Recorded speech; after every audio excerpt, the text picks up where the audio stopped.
This is our second iteration of the MVP food computer that we originally started. This is open source as well. The lessons we learned from the last one is everybody wanted to be able to see all the inside from all the way around, so students can climb all the way around instead of just being able to look through the door. So we use this reflective film. So we do retain some of the light inside, but also you can see through it. And if you turn it off, you can see how reflective it is.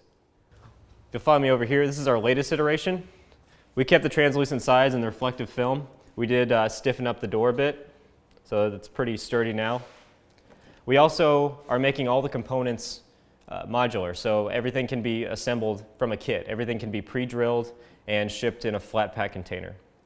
So this is an open source project, so let us know what you think. How would you make a food computer? How could you improve this? How could you see this better suited for a school? Thanks, guys.